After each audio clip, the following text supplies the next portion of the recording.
କରୁଛନ୍ତି ଗୋଟିଏ ସ୍ଥାନରୁ ଆଉ ଗୋଟେ ସ୍ଥାନ ଛାଡ଼ିକରି ପ୍ରଭୁଙ୍କର ସେବା କାର୍ଯ୍ୟ କରୁଛନ୍ତି। ଆଉ ସେଠାରେ ଯେତେ ବି ଲୋକ ଅଛନ୍ତି ତାଙ୍କର ଶିଷ୍ୟମାନଙ୍କର ସହିତ ତଥା ସେଠାରେ ଥିବା ଅନେକ ରୋଗୀମାନଙ୍କୁ ଅନେକ ଭୂତଗ୍ରସ୍ତ ତାଙ୍କର ଲୋକମାନଙ୍କୁ ସେ କ'ଣ କରୁଛନ୍ତି ସୁସ୍ଥତା ଦେଉଛନ୍ତି। ଆଉ ଆମେ କାଲି ବିଷୟ ଯାହା ଆମେ ଶିଖିଲୁ, ଯାହା ଦିଦି କହୁଥିଲେ ଯେ ଗୋଟେ ଅଶୁଚି ବିଷୟରେ ମଣିଷକୁ ଯେଉଁ ଯାହା କିଛି ଅଶୁଚି କରିଥାଏ ଆମେ ସେ ବିଷୟରେ ଆମେ କିଛି ଶିଖିଛୁ। ଆଉ ଆଗାମୀ ସମୟରେ ଆମେ ଯେପରି ପ୍ରତ୍ୟେକ ସତର୍କ ହେବା ଆଉ ସେ ବିଷୟରୁ ଯେପରି ଆମେ ଦୂରେଇ ରହିବା ଆଉ ପ୍ରଭୁଙ୍କ ପ୍ରତି ଭୟ କରିବା ସେଥିରେ ମଧ୍ୟ ଆମେ ସମସ୍ତେ ଚେଷ୍ଟା କରିବା। ଆଉ ଆଜିର ଶାସ୍ତ୍ରାଂଶ ଆମେ ଯାହା କିଛି ଅଧ୍ୟୟନ କରିଅଛୁ ମାର୍କ ତାର 7 ପର୍ବ 24 ପଦରୁ 37 ପଦ ଯାଏ। ଆଉ ଏଠାରେ ମୁଁ ଗୋଟେ ବିଷୟ କହିବାକୁ ଚାହେଁ ଯେ ଆମେ ଯଦି ଆମର ବାସ୍ତବିକ ଜୀବନକୁ ଯଦି ଦେଖିବା ତାହେଲେ ଆମର ପ୍ରତ୍ୟେକ ଜୀବନରେ କ'ଣ ହେଇଛି ନା କିଛି ସମସ୍ୟା ରହିଛି। ତ କାହାର ଅଭାବ ଅସୁବିଧା ରହିଛି, ତ କାହାର ଜୀବନରେ ପାରିବାରିକ କଲହ କଳିଗୋଳ ରହୁଛି, କାହାର ଅଭାବ ଅସୁବିଧା ରହୁଛି, ଆଉ ପ୍ରତ୍ୟେକ ଘରେ ଏପରି ଘରେ ବି ଅଶାନ୍ତି ରହୁଛି, ଆଉ କିଛି ବିଭିନ୍ନ ସମସ୍ୟା ରହୁଛି। ତ ଆମେ ନିଜକେ ଟିକେ ସମୀକ୍ଷା କରୁ ଯେ ଆମେ ଯଦି ବା ପ୍ରଭୁଙ୍କୁ ଜାଣିଛୁ ତାହେଲେ ଆମେ এই ସମସ୍ୟା ମଧ୍ୟରେ এই ଦୁଃଖ ସମୟରେ এই ସଙ୍କଟ ସମୟରେ କିମ୍ବା এই ଅଭାବ ସମୟରେ ଆମେ କାହାର ପାଖକୁ ଯାଉଛୁ? ଆମେ ପ୍ରଭୁଙ୍କ କିମ୍ବା କାହାର ଚରଣ ଧରୁଛୁ? ଆମେ ପ୍ରଭୁଙ୍କ ଚରଣ ଧରୁଛୁ ନା ଜଗତର ଲୋକମାନଙ୍କର ଚରଣ ଧରୁଛୁ? ଆମେ এই ପ୍ରତ୍ୟେକ ବିଷୟ ଆଜି এই ଦୈନିକ ଶାସ୍ତ୍ରରୁ ଆମେ ଯାହା ଅଧ୍ୟୟନ କରିଛୁ ସେଥିରୁ ଶିଖିବା। ଆଉ ଏଠାରେ ଆମେ ଯୋଉ ଦେଖୁଛୁ ଗୋଟେ ସୁଫନିଆ ସ୍ତ୍ରୀ ବିଷୟରେ ଲେଖା ହେଇଛି, ତାର ବିଶ୍ୱାସ ବିଷୟରେ ଲେଖା ହେଇଛି। ତ ମୁଁ 24 ପଦଟି ଅଧ୍ୟୟନ କରୁଛି। ଏଥିରେ ସୁର ସୀମାକୁ ଗଲେ ଆଉ ଗୋଟେ ଗୃହରେ ପ୍ରବେଶ କରି ସେ ଯେପରି ତାହା ନ ଜାଣେ ଏହା ଇଚ୍ଛା କରୁଥିଲେ, ମାତ୍ର ସେ ଗୁପ୍ତ ହୋଇ ରହିପାରିଲେ ନାହିଁ। ସେଇ କ୍ଷଣି ଜଣେ ସ୍ତ୍ରୀ ଯାହାର ଝିଅଟିକୁ ଅଶୁଚି ଆତ୍ମା ଲାଗିଥିଲା ସେ ତାହାଙ୍କ ବିଷୟ ଶୁଣି ତାଙ୍କ ଚରଣ ତଳେ ଆସି ପଡ଼ିଲା। ସେ ସୁଫନିଆ ଜାତିର ଜଣେ ଗ୍ରୀକ ଲୋକ ଥିଲା ଆଉ ତାହାର ଝିଅ ଠାରୁ ଭୂତ ଛଡ଼ାଇବା ନିମନ୍ତେ ତାଙ୍କୁ ଅନୁରୋଧ କରିବା ଲାଗିଲା। ପ୍ରେଜ୍ ଦ ଲର୍ଡ, ହାଲେଲୁୟା। ଆଉ ଆମେ ଏଠାରେ ଦେଖୁଛୁ ଯେଟା କି 24 ପଦରେ 25 ପଦରେ, ଆଉ ଏଠାରେ ଆମେ ଦେଖୁଛୁ ଜଣେ ସୁରଫେନିକିଆ ଜାତିର ଜଣେ ଗ୍ରୀକ ସ୍ତ୍ରୀ ଲୋକକୁ ସେ କ'ଣ ସେ ଯଦି ବା ତାଙ୍କର ସନ୍ତାନ ମାନେ ଜିହୁଦୀ ଲୋକ ଥିଲେ, କିନ୍ତୁ ସେ ସୁରଫେନିକିଆ ସ୍ତ୍ରୀ ଜିହୁଦୀ ପୃଷ୍ଠଭୂମିରୁ ନଥିଲା କିମ୍ବା ଜିହୁଦୀ ଲୋକ ନଥିଲା। ପୁଣି କ'ଣ ହଉଛି ନା ସେ ପ୍ରଭୁଙ୍କ ବିଷୟରେ କିଛି ବି ଜାଣିନଥିଲା, ମାତ୍ର ସେ ଯାହା ଶୁଣିଥିଲା ସେଥିରେ ସେ ବିଶ୍ୱାସ କରିଥିଲା। ପ୍ରେଜ୍ ଦ ଲର୍ଡ, ହାଲେଲୁୟା। ଆଉ ତାପରେ ସେଇ ବିଶ୍ୱାସରେ ସେ ପ୍ରଭୁଙ୍କର ଚରଣ ତଳକୁ ଆସି ସେ ପ୍ରାର୍ଥନା କରୁଛି। ସେ ତାର ଝିଅଟିକୁ ଅଶୁଚି ଆତ୍ମା ଲାଗିଛି, ସେଇ ବିଶ୍ୱାସରେ ସେ ପ୍ରଭୁଙ୍କ ନିକଟକୁ ଆସିକି ତାର ଚରଣ ନିକଟକୁ ଆସି ସେ ପ୍ରାର୍ଥନା କରୁଛି, ପ୍ରଭୁ ଆଉ ମୋର ଝିଅଟିକୁ ଯୋଉ ଅଶୁଚି ଆତ୍ମା ଲାଗିଛି ତାଠାରୁ ତମେ ସେ ଭୂତକୁ ଛଡ଼ାଇ ଦିଅ ବୋଲି। ହାଲେଲୁୟା। ଆମର ବାସ୍ତବିକ ଜୀବନରେ ମୋର କିଛି ସମସ୍ୟା ମୁଁ ଯଦି କହିବାକୁ ଚାହେଁ ଯେ ଆପଣମାନେ ସମସ୍ତେ ଜାଣିଥିବେ, ପ୍ରଭୁଙ୍କର ଦାସ ଆଉ ଦାସୀ ବି ଜାଣିଥିବେ ଯେ ଯେଉଁ ସମୟରେ ମୁଁ ପ୍ରଭୁଙ୍କୁ ଜାଣିନଥିଲି ଆଉ ଅନେକ ମାନେ ଆଗ ସମୟର ମାନେ ଯୋଉ ପାଲକ ଆଜ୍ଞା ମାନେ ଅଛନ୍ତି, ପାଲକ ପ୍ରଚାରକ ମାନେ ଯୋଉ ଥିଲେ, ସେମାନେ କ'ଣ କରୁଥିଲେ ପତ୍ର ପତ୍ରିକା ରାସ୍ତାରେ ଫିଙ୍ଗି ଦଉଥିଲେ, ଲୋକମାନେ ତା ଉଠେଇକି ପଢିବେ ବୋଲିକି। ଆଉ ସେଇ ସମୟରେ ମୁଁ କ'ଣ କରୁଥିଲି, ଏପଟେ ଗୋଟେ ଦିନ ଥିଲା ଯେ ସେ ପତ୍ର ପତ୍ରିକା ଯେତେବେଳେ ସେମାନେ ଫିଙ୍ଗି ଦଉଥିଲେ ତାକୁ ଉଠେଇ କ'ଣ ବିଷୟ କ'ଣ ଲେଖା ହେଇଛି ବୋଲି ମୁଁ ତାକୁ ଟିକେ ଅଧ୍ୟୟନ କରୁଥିଲି। ଆଉ ସେ ବିଷୟରେ କ'ଣ ହେଇଥିଲା ମାନେ କେତେ ଚାନ୍ସରେ ସୁସ୍ଥତା ଲେଖା ହେଇଥିଲା, କେତେ ଚାନ୍ସରେ ପରିତ୍ରାଣ ଲେଖା ହେଇଥିଲା। ମୁଁ ଭାବୁଥିଲି ଯେ ଏଇଟା ଗୋଟେ କାଣା ବୋଲିକରି, ଆଉ ସେଟା ଖ୍ରୀଷ୍ଟଙ୍କର ବିଷୟରେ ବି ଲେଖା ହେଇଥିଲା। ତ ମୁଁ ସେଠାରୁ ମୋର ଗୋଟେ ବିଶ୍ୱାସ ଉପୁଜିଥିଲା। ଆଉ ବିଶ୍ୱାସ ଉପୁଜିଥିଲା କିନ୍ତୁ ମୁଁ ପ୍ରଭୁଙ୍କୁ ସମ୍ପୂର୍ଣ୍ଣ ଭାବରେ ଜାଣିନଥିଲି ଯେ ପ୍ରଭୁ ଆମର ପାପ ନିମନ୍ତେ କାଲବରୀ କ୍ରୁଶରେ ନିଜର ଜୀବନକୁ ଦେଲେ, ଆମର ନିମନ୍ତେ ସେ କାଲବରୀ କ୍ରୁଶରେ ନିଜର ରକ୍ତକୁ ଝରାଇଲେ, ଆଉ ସେ ପରିତ୍ରାଣକୁ ଦେବେ, ଶାନ୍ତିକୁ ଦେଇପାରନ୍ତି। ଆଉ ପ୍ରଭୁଙ୍କର ଏପରି ବାକ୍ୟ ଅଛି ଯାହାକି ଆମେ ମାନ୍ୟ କରିବାର କଥା, ଆମେ ପ୍ରଭୁଙ୍କୁ ଭୟ କରିବା କଥା, ଏପରି ବିଷୟରେ କିଛି ମୁଁ ଜାଣିନଥିଲି କି ମଧ୍ୟରେ ପବିତ୍ର ଶାସ୍ତ୍ର ବାଇବେଲ ମାଧ୍ୟମରେ ମୁଁ କିଛି ଜାଣିନଥିଲି। କିନ୍ତୁ ମୁଁ ଯାହା ବିଶ୍ୱାସ କରୁଥିଲି ଆଉ ସେଇ ବିଶ୍ୱାସରେ ପରେ ମୁଁ ଯେତେବେଳେ ରୋଗ ସମସ୍ୟାରେ ପଡ଼ିଲି ସେ ସମୟରେ ମୁଁ ପ୍ରଭୁଙ୍କଠାରେ ପ୍ରାର୍ଥନା କରିଛି। ଆଉ ଏଠାରେ ସେଇ ପରିକା ବିଷୟ ଆମେ ଯେତେବେଳେ ଦେଖୁଛୁ ଯେ ସେ ସୁରଫୈନିକିଆ ସ୍ତ୍ରୀ, ଯଦିବା ସେ ଜିହୁ ଜାତି ପୃଷ୍ଠଭୂମିର ନଥିଲା, ଗୋଟେ ଗ୍ରୀକ ସ୍ତ୍ରୀ ଲୋକ ଥିଲା, ତଥାପି ସେ ପରମେଶ୍ୱରଙ୍କ ବିଷୟରେ ଜାଣିନଥିଲା, କିନ୍ତୁ ଯାହା ଶୁଣିଥିଲା ସେଥିରେ ସେ ବିଶ୍ୱାସ କରୁଥିଲା। ଆଉ ସେ ପ୍ରଭୁଙ୍କ ଚରଣ ତଳକୁ ଆସି କଣ କରୁଛି? ପ୍ରାର୍ଥନା କରୁଛି। ପ୍ରେଜ୍ ଦ ଲର୍ଡ, ହାଲେଲୁୟା। ଆଉ ଗୋଟେ ମାଥ୍ୟୁ ତାର 21 ପର୍ବ 21 ପଦରେ ଆଉ ଏଠାରେ ଲେଖାଯାଏ, ଯୀଶୁ ସେମାନଙ୍କୁ ଉତ୍ତର ଦେଲେ, ମୁଁ ତୁମମାନଙ୍କୁ ସତ୍ୟ କହୁଅଛି, ଯଦି ତୁମମାନଙ୍କର ବିଶ୍ୱାସ ଥାଏ ଆଉ ତୁମେମାନେ ସନ୍ଦେହ ନ କର, ଏହି ଡିମିରି ଗଛ ପ୍ରତି ଯାହା କରାଯାଇଛି କେବଳ ସେ ଯେପରି କରିବ ତାହା ନୁହେଁ, ମାତ୍ର ଯଦି ଏହି ପର୍ବତକୁ ସୁଦ୍ଧା ତୁ ଉଠି ଯାଇ ସମୁଦ୍ରରେ ଯାଇ ପଡ଼ ବୋଲି କହିବ, ତାହେଲେ ତାହା ଘଟିବ। ଯଦି ଏଠାରେ ପ୍ରଭୁ କହୁଛନ୍, ଯଦି ଆମର ବିଶ୍ୱାସ ଯଦି ପ୍ରଭୁଙ୍କ ନିକଟରେ ଅଛେ আর ଆମେ ପ୍ରଭୁଙ୍କ ସହିତ ମାନେ ଘନିଷ୍ଠ ସମ୍ପର୍କ ଅଛି, ଆଉ ଆମେ ସେ ବିଶ୍ୱାସକେ ଯଦି ଆମେ ସନ୍ଦେହ ନ କରି ଯଦି ଆମେ କାଁ କରମା, ଯଦି ଆଦେଶ ବି ଦେମା ପ୍ରଭୁଙ୍କର, ଯଦି ଆଦେଶ ଦେମା ଯେ এই ପର୍ବତ ଉଠି ଯାଇ ସମୁଦ୍ର ପଡ଼ ବୋଲେ, ତାହା ପ୍ରଭୁଙ୍କର ଆଜ୍ଞାରେ ତାହା ସାଧିତ ହେବା। ପ୍ରେଜ୍ ଦ ଲର୍ଡ, ହାଲେଲୁୟା। ଆଉ ବାଇବେଲରେ କାଜେ କରି ପ୍ରାର୍ଥନାରେ ଯାହା କିଛି ସେଇ ସବୁ ବିଷୟ ପାଇବ। ଆଉ ସେଥିଲାଗି ଆମେ କାଣ କରବା ପଡବା? ସନ୍ଦେହ କରବାକେ ନେ ପଡବା, ସନ୍ଦେହ କରବାକେ ନେ ପଡବାର କଥା, ପ୍ରଭୁଙ୍କଠାରେ ସମ୍ପୂର୍ଣ୍ଣ ଭରସା କରବାର କଥା, আর ସମ୍ପୂର୍ଣ୍ଣ ବିଶ୍ୱାସ କରି ଆମେ କାଁ କରବାର କଥା? ପ୍ରଭୁଙ୍କ ନିକଟରେ ପ୍ରାର୍ଥନା କରମା। ତାହେଲେ ଆମେ ଯେତେ ବି ଅସମ୍ଭବ ଜିନିଷ ହଉ ତା ପ୍ରଭୁ ଆମକୁ ଆଶୀର୍ବାଦ ସ୍ୱରୂପ ଦେବେ। ପ୍ରେଜ୍ ଦ ଲର୍ଡ, ହାଲେଲୁୟା। ତ ପ୍ରତ୍ୟେକ ସମସ୍ୟା ଆମେ କାଣ କରିଦେସୁଁ? ବେଲେ ବେଲେ ପ୍ରଭୁଙ୍କର ନିନ୍ଦା କରିଦେସୁଁ, ପ୍ରଭୁଙ୍କର ନିନ୍ଦା କରିଦେସୁଁ, আর ଆମେ କହିଦେସୁଁ କାଁ ବୋଲି କହିଦେସୁଁ, ହଁ ମୁଇଁ ତ ଏତକି ପ୍ରାର୍ଥନା କରୁଛେ, ଏତକି ପ୍ରଭୁକୁ ବି ବିଶ୍ୱାସ କରୁଛେ, ହେଲେ କେନ୍ତା ମୋର ରୋଗ ବେମାର କେନ୍ତା କିଛି नहीं ଛାଡୁଛେ, ମୁଇଁ କେନ୍ତା ଠିକ नहीं ପାରବାର ବୋଲି କରି। ପ୍ରେଜ୍ ଦ ଲର୍ଡ, ହାଲେଲୁୟା। ତ କିନ୍ତୁ କଣ କରବାକୁ ପଡବା? ବିଶ୍ୱାସ କରବାକୁ ପଡବା, ପ୍ରଭୁଙ୍କ ନିକଟରେ ବିଶ୍ୱାସ କରିବାକୁ ପଡବା, ଏପରି ଏନ୍ତା ବିଶ୍ୱାସ କରବା, ଗୋଟେ ବଳିଷ୍ଠ ବିଶ୍ୱାସ କରିବାକୁ ପଡବା। ଆଉ ବିଶ୍ୱାସର ସହିତ ଆମେ ଯଦି ପ୍ରଭୁଙ୍କ ନିକଟରେ ପ୍ରାର୍ଥନା କରମା, ତାହେଲେ ପ୍ରଭୁ ଆମର ଜୀବନରେ ଯାହା ବି ସମସ୍ୟା ଅଛି, ଯଦି ବା ରୋଗ ବି ହଉ, କି ଯଦି ବା ଦୁଃଖ ବି ହଉ, କି ସଂକଟ ବି ହଉ, କିମ୍ବା ଯଦି ଆମର କିଛି ବି ଆବଶ୍ୟକତା ଅଛି, ତାହେଲେ ସେ ନିଶ୍ଚୟତା ଆମକେ ପୂରଣ করবে আর ଆମକୁ ଆଶୀର୍ବାଦ করবে। ସେଇଦିନ ଯେପରି ସେ ସୁରଫୈନିକିଆ ସ୍ତ୍ରୀର ତାର ଯେନ୍ ଅଶୁଚି ଆତ୍ମା ଲାଗିଥିଲା, ଆଉ ସେ ଯେପରି ସେ ବିଶ୍ୱାସ ସହିତ ପ୍ରଭୁଙ୍କ ନିକଟରେ ଚରଣ ତଲକେ ଆସିକରି ପ୍ରାର୍ଥନା କରିଥିଲା ଯେ ପ୍ରଭୁ ମୋର ଝିଅଟିକୁ ଅଶୁଚି ଆତ୍ମା ଲାଗିଛେ ବୋଲିକରି, ଆଉ ସେ ସମୟରେ କାଣ କରିଥିଲେ? ପ୍ରଭୁ ତାଙ୍କୁ ଆଶୀର୍ବାଦ କରିଥିଲେ। ପ୍ରେଜ୍ ଦ ଲର୍ଡ।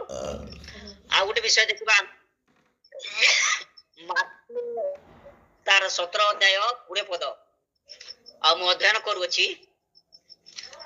ଯୀଶୁ ସେମାନଙ୍କୁ କହିଲେ, ତୁମମାନଙ୍କର ଅଳ୍ପ ବିଶ୍ୱାସ, କାରଣ ତୁମମାନଙ୍କୁ ମୁଁ ସତ୍ୟ କହୁଅଛି, ଗୋଟିଏ ସୋରିଷ ଦାନା ପରି ତୁମମାନଙ୍କର ଯଦି ବିଶ୍ୱାସ ଥାଏ, ତାହେଲେ ଏହି ପର୍ବତକୁ ସେଠାକୁ ଘୁଞ୍ଚି ଯା ବୋଲି କହିଲେ ତାହା ଘୁଞ୍ଚି ଯିବ, ଆଉ କିଛି ହିଁ ତୁମମାନଙ୍କର ଅସାଧ୍ୟ ହେବ ନାହିଁ। ପ୍ରେଜ୍ ଦ ଲର୍ଡ, ହାଲେଲୁୟା।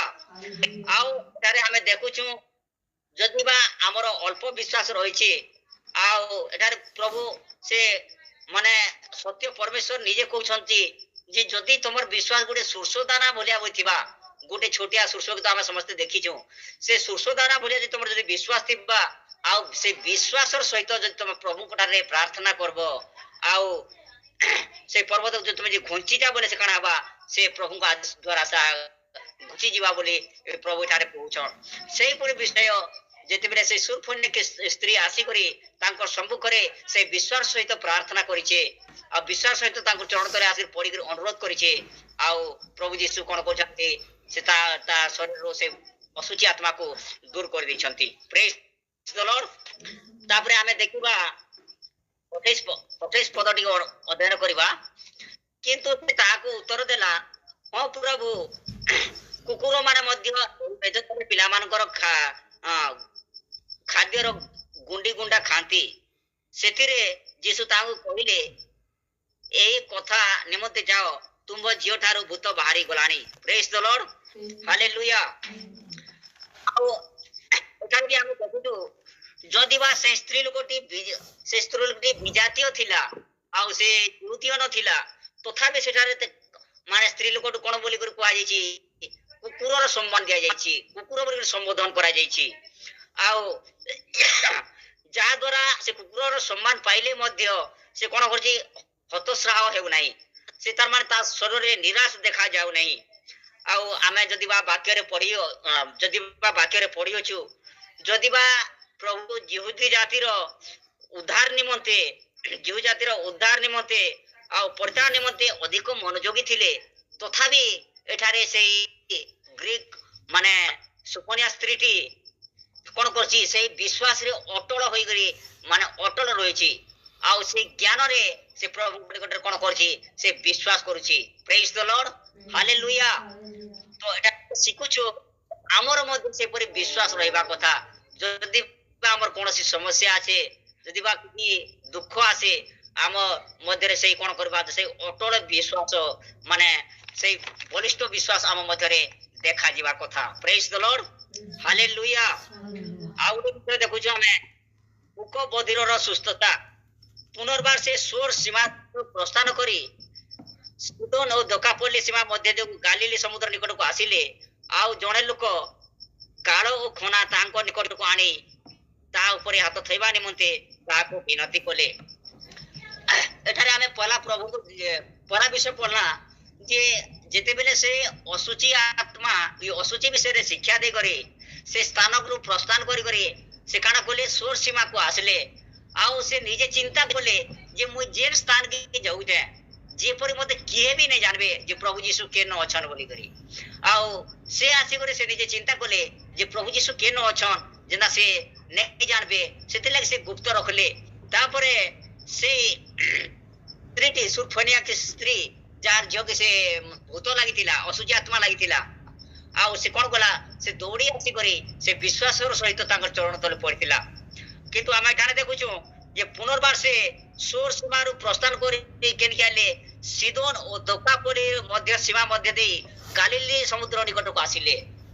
ଆଉ ଗାଲିଲି ସମୁଦ୍ର ନିକଟକୁ ଆସିଛନ୍।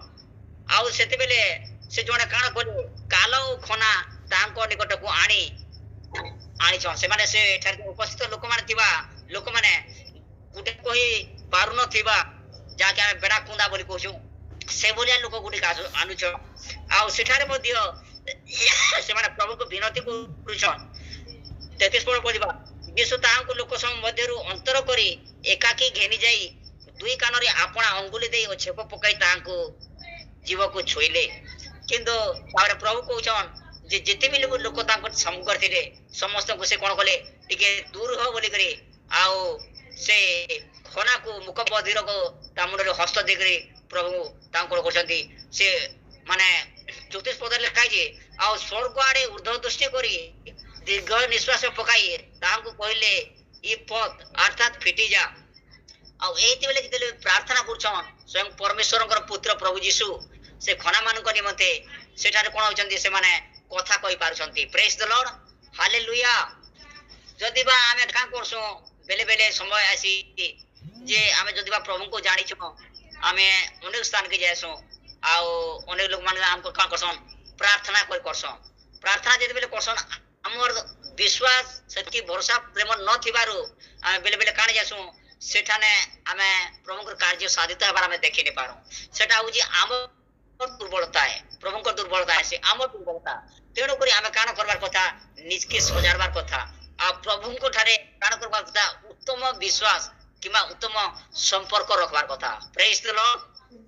ତାପରେ 35 ପଦରେ ଲେଖା ଯେ ସେଥିରେ ତାହାର କର୍ଣ୍ଣ ଉନ୍ମୁକ୍ତ ହେଲା ଓ ଜିହ୍ବାର ବନ୍ଧନ ସେହି କ୍ଷଣି ଫିଟିଗଲା। ଆଉ ସେ ସ୍ପଷ୍ଟ ରୂପେ କଥା କହିବାକୁ ଲାଗିଲା। ପୁଣି ଏ ବିଷୟ କାହାରିକି ନ କହିବା ନିମନ୍ତେ ସେମାନେ ଦୃଢ ଆଜ୍ଞା ଦେଲେ। ମାତ୍ର ସେ ସେମାନଙ୍କୁ ଯେତେ ନିଷେଧ କଲେ, ସେମାନେ ସେତେ ଆହୁରି ଅଧିକ ଘୋଷଣା କଲେ। ଆଉ ଏଠାରେ ଯେତେବେଳେ ଦେଖିଛୁ ଯେ ସେ ମୁକ ଆଉ ଖନା ଯେତେବେଳେ ସୁସ୍ଥ ହେଇଯାଇଛନ୍, ଆଉ ସେଟା ଥିବା ଲୋକମାନେ ତାଙ୍କୁ କହିଛନ୍ जे ए विषय काहारी की न कहवा निमंते से का कले से जेते आदेश दउछन से माने किंतु का करछन लुकी को रही नहीं पारबा जे जे जो सुस्थता पाइछन से माने निज के तर माने निजर मन के अटके कर नहीं रखी नहीं पारबा आउ से माने का करछन से माने को जिते निषेध कले से माने अधिक आउरे प्रभुଙ୍କର सुसमाचार घोषणा कले प्रभुଙ୍କର साक्षी हेले प्रेज द लॉर्ड हालेलुया आउ लोक माने अत्यंत आनंदित होई कहिले ए समस्त कर्म उत्तम रूपे करि अछंती से बधिर मान को सुनिबा शक्ति ओ मुख मान को कहवा शक्ति सुद्धा प्रदान करंती आउ सेठारे जेते बेले से माने सुस्थता पाइछन से माने प्रभु को तापर विश्वास करूछन जे एक्चुअली प्रभु सुस्थता देई पारसन मुख मान को कथा कहबार शक्ति देई पारसन रोगी मान को चंगाई देई पारसन जहाँ दिले असुची आत्मा लाई दिसबे ताकर शरीर भी भूत छोड़े पारसन एबोरे से माने का करछंती प्रभु को ठारे विश्वास करछंती आर प्रभु को सुसमाचार के से माने करछन प्रचार करछन प्रेज द लॉर्ड हालेलुया तेनु आमे मध्य कोन हेबा आम मध्य भी से प्रकार गुटे विश्वास रहबार कथा जेपर गुटे से सुरफेनिका स्त्री जदि बा से जिहू जाति न थिला ग्रीक थिला तथापि तार मन कोन थिला गुटे उत्तम बलिष्ठ विश्वास थिला और से जदि लोक माने गुटे पोष्य कुकुर माने आपरे पोष्य कुकुर भाବରେ ଯଦି आख्या ଦେଇଥିଲେ आ से माने से माने से दुर्बलता नहीं करी से निजर मन के सबले उत्साह करथिला आउ से उत्साह रे का करथिला प्रभु को निकट से प्रार्थना करथिला आउ तार जेठारू से असुची आत्मा दूर हेतिला प्रेज द लॉर्ड तो ए बाक्यरा हमें जदि हमर परिवार मध्य रे जदि हमर संतान मध्य रे जदि बा आमे जदि अछु गुटे परिवार माध्यम रे अछु ताले आमे का करबा आमे तथा हमर परिवार तथा हमर प्रियजन तथा हमर मंडल प्रत्येक भी मध्य का करबा पड़बा तेपरे उत्तम विश्वास रखबा पड़बा उत्तम भरोसा रखबा पड़बा आर आमे प्रभु ठारे विश्वास करबार सहित हमर परिवार तथा हमर संतान संतति माने जेपरि मध्य प्रभु ठारे अटल विश्वास करि पारबे से विषय रे आमे का सदा सर्वदा चेष्टित हेबा प्रेज द लॉर्ड हालेलुया आउ देशरे आमे देखिबा एपरि विश्वास भरोसा करी आमे जो ठाकु भी जाओ जदि आमे लास्ट जिन वाक्य पढिछु तमर जदि विश्वास जदि सुचो दाना बोली भी आ तुमे पत्थर के पहाड़ के एठार सेठार जदि घुंची जाबले काना भाषाटा घुंची जेवा प्रेज द लॉर्ड से परि विश्वास भरोसा आमे प्रभु को ठारे कोन करबा सदा सदा प्रभु को ठारे लागि रहबार कथा प्रेज द लॉर्ड प्रभु ए पठित वाक्य रे प्रभु आशीर्वाद करंतु।